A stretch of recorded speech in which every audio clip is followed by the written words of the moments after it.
ಇದೇ ಬಳ್ಳಾರಿ ಗಲಾಟೆ ವಿಚಾರಕ್ಕೆ ಸಂಬಂಧಪಟ್ಟ ಹಾಗೆ ಪ್ರತಿಪಕ್ಷ ಹಾಗೆ ಆಡಳಿತ ಪಕ್ಷದ ಸದಸ್ಯರುಗಳ ನಡುವೆ ದೊಡ್ಡ ಗೊಂದಲ ಆಗ್ತಾ ಇದೆ.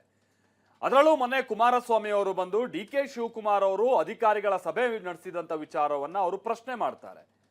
ಯಾವ ಅರ್ಹತೆ ಮೇರೆಗೆ ನೀವು ಸಭೆ ಮಾಡಿದ್ರಿ, ಗೃಹ ಖಾತೆಯನ್ನ ಹೈಜಾಕ್ ಮಾಡಿಬಿಟ್ಟಿದ್ದೀರಾ, ಒತ್ತುವರಿ ಮಾಡ್ಕೊಂಡಿದ್ದೀರಾ ಅಂತ ಹೇಳಿ ಆರೋಪವನ್ನ ಮಾಡಿದ್ದರು.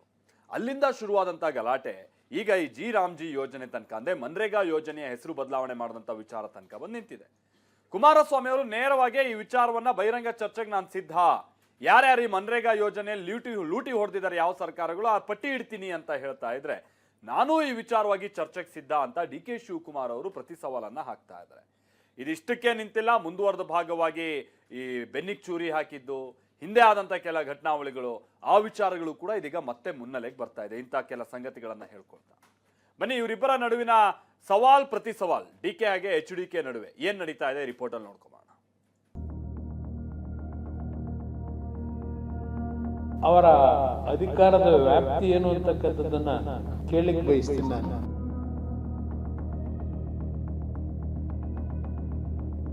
I am more experienced than Kumaraswamy in politics.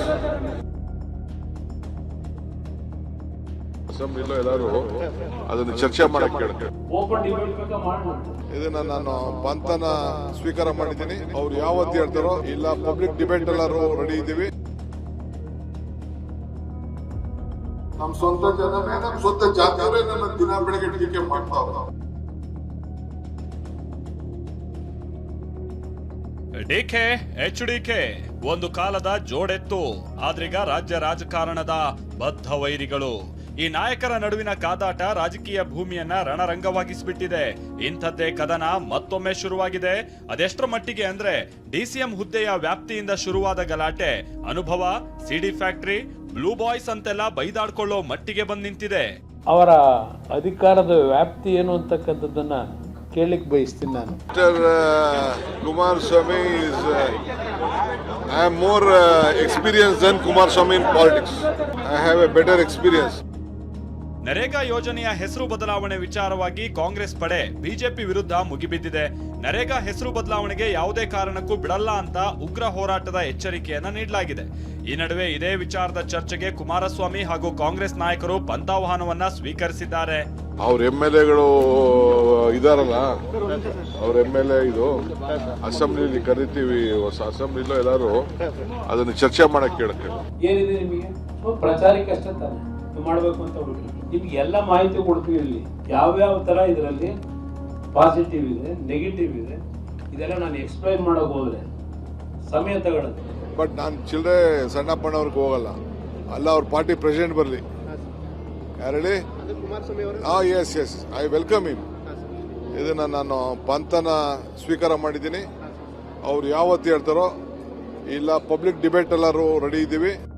ಅಲ್ಲದೆ ನರೇಗಾ ವಿಚಾರವಾಗಿ ಕುಮಾರಸ್ವಾಮಿ ನೀಡಿದ ಹೇಳಿಕೆಗೂ ಕೌಂಟರ್ ಕೊಟ್ಟಿರುವ ಡಿ.ಕೆ. ಶಿವಕುಮಾರ್, ನನ್ನ ತಾಲೂಕಲ್ಲಿ ಕೆಲಸ ಮಾಡಿದ್ದಕ್ಕೆ ಕೇಂದ್ರ ಪ್ರಶಸ್ತಿ ಕೊಟ್ಟಿದೆ ಎಂದಿದ್ದಾರೆ.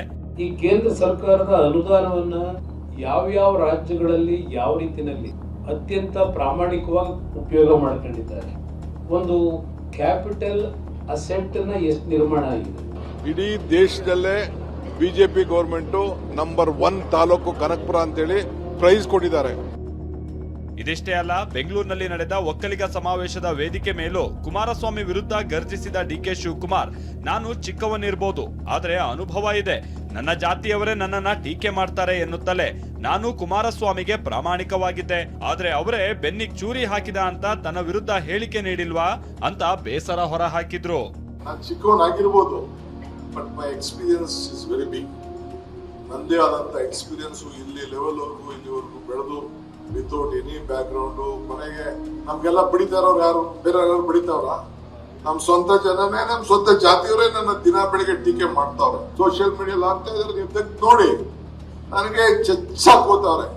ಹಿಂದೆಯಿಂದನೂ ಚಾಕ್ ಆಗ್ತಾ ಇದಾರೆ, ಮುಂದೆಯಿಂದನೂ ಚಾಕ್ ಆಗ್ತಾ ಇದ್ದಾರೆ. ಇವೆಲ್ಲ ಇದ್ದಿದ್ದೆ ಪಾಲಿಟಿಕ್ಸ್ ಅಲ್ಲಿ. ಇವೆಲ್ಲ ತಲೆ ಕೆಡಿಸ್ಕೊಂಡು ಬಾರ್ದು ನಾವು ಎಷ್ಟು ಪ್ರಾಮಾಣಿಕವಾಗಿ.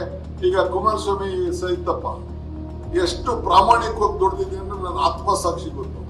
ಕುಮಾರಣ್ಣನೇ ಹೇಳ್ಬಿಟ್ರು, ನನ್ನ ಹಿಂದಕ್ಕಿಂತಾನೆ ಬೆಂಚೂರಿ ಇಟ್ಬಿಡ್ತಿದ್ದ ಅಂತ ಹೇಳ್ಬಿಟ್ರು. No problem. ಬಟ್ ನನಗೆ ಯಾರಿಗೊತ್ತು ಸರ್ಟಿಫಿಕೇಟ್ ಬೇಡ, ನನ್ನ ಕಾನ್ಶಿಯಸ್ ಪರ್ಮಿಟ್ ಮಾಡೋದು ಸಾಕು ನನಗೆ. ಸದ್ಯ ರಾಜ್ಯ ರಾಜಕಾರಣದ ಇಬ್ಬರು ಲೆಜೆಂಡ್ಸ್ ನಡುವೆ ಟಾಕ್ ಫೈಟ್ ನಡೀತಾ ಇದೆ. ಏಟಿಗೆ ಎದಿರೇಟು, ಸವಾಲಿಗೆ ಪ್ರತಿ ಸವಾಲು. HDK ಸಯ್ಯ ಅಂದ್ರೆ DKಶಿ ಸೈ ಅಂತಿದ್ದಾರೆ. ನೀನಾ ನಾನಾ ನೋಡೇ ಬಿಡೋಣ ಅಂತ ತೊಡೆ ತಟ್ಟಿ ಸವಾಲಿಗೆ ಪಾಟಿ ಸವಾಲ್ ಹಾಕ್ತಿರೋದು ಕುತೂಹಲ ಮೂಡಿಸಿದೆ. ಸುನಿಲ್, TV9 ಬೆಂಗಳೂರು.